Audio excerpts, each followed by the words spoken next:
எனக்கு என்ன நினைக்கிறார்கள், அண்ணன் எடப்பாடியார் எப்போது கோட்டைக்கு போவார், ஸ்டாலின் எப்போது வீட்டுக்கு போவார் என்கிற கேள்வி நாடு முழுவதும் எழுந்திருக்கிறது. அதைத்தான் நீங்கள் எண்ணி பார்க்க வேண்டும். நாங்க எதிரணியில் இருக்க இன்னொரு கட்சி இங்க பாமக காலையில் இந்த பையில படுத்திருக்காரு தலைவர், மதியானம் அந்த பையில படுத்திருக்கிறாரு. என்னங்க நியாயமான்னு கேட்டா எனக்கே தெரியாது, உருண்டு போயிட்டேங்கிறாரு. இப்படிப்பட்ட தலைவர்லாம் சமூக நீதி தலைவரா. நாங்க சட்ட கிழிஞ்சிருச்சுன்னு தூக்கி போட்டோம். அத மோடி மாட்டிக்கிட்டு அவரை கட்டி பிடிச்சி ஆஹா சமூக நீதி காவலர்னு சொல்றாரு. ஒண்ணு தெரியுமா, மோடி யாரெல்லாம் கட்டி பிடிக்கிறாரோ அவங்க கட்சி ரெண்டா உடைஞ்சிரும். மோடி எல்லாரிடத்திலும் பேசுறாரு, நான் கேரண்டி என்ன சொல்றாரு தெரியுமா, இந்தியில சப்கீஸ் மோடி கா கேரண்டி, சப்கீஸ் மோடி கா கேரண்டி.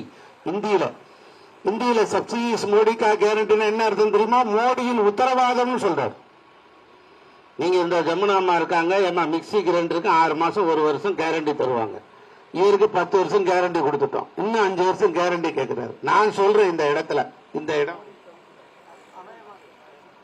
அரிசிபாளையத்திலிருந்து கேட்கிறேன், வைகை செல்வன் சொல்றேன். ஆப்கா சீஸ் மோடிக்கா கேரண்டின்னு சொன்னீங்களே ஹிந்தியில, நான் ஹிந்தியிலே உங்களுக்கு பதில் சொல்றேன். ஆப்கா தமிழ்நாடுமே தால் பக்கா நயாகே அப்படின்னு என்ன அர்த்தம் தெரியுமா, ஓம் பருப்பு தமிழ்நாட்டில் வேகாதுன்னு அர்த்தம். ஆப்கா தமிழ்நாடுமே தால் பக்கா நயாகே. நாங்களாம் இந்தி எதிர்ப்புக்காக போராடியவர்கள். நான் தூய தமிழிலே பேச வேண்டும் என்பதற்காக தமிழ் எம்ஏ தமிழ் பிஎல் சட்ட படிப்பு பிஹெச்டி படித்தேன்.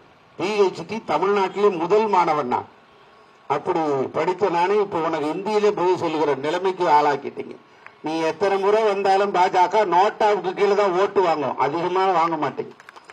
சேலத்துல பாமக ஓட்டு நிறுத்தினா ஜெயிச்சுமா?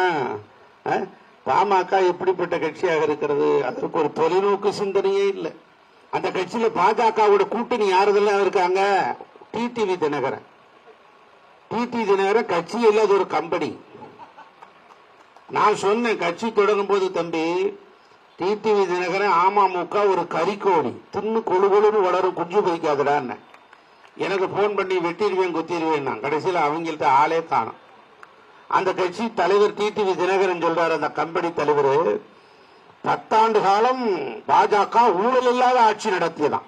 நான் கேட்கிறேன், சின்னத்திற்காக ஊழல் செய்து சிறைக்கு போன தினகரன் பாஜகவை ஊழல் இல்லாத கட்சின்னு சொன்னா மக்கள் காரி துப்ப மாட்டாங்களா? அதுக்கு பிறகு பன்னீர்செல்வம் ஓபிஎஸ் அவர் சொல்றாரு, அநீதியை எதிர்த்து நான் விஸ்வரூபம் எடுப்பேங்கிறார். நீங்க விஸ்வரூபம் எடுத்தாலும் சரி, இல்ல பாபநாச படம் எடுத்தாலும் சரி, உங்க படம் ஓடாது.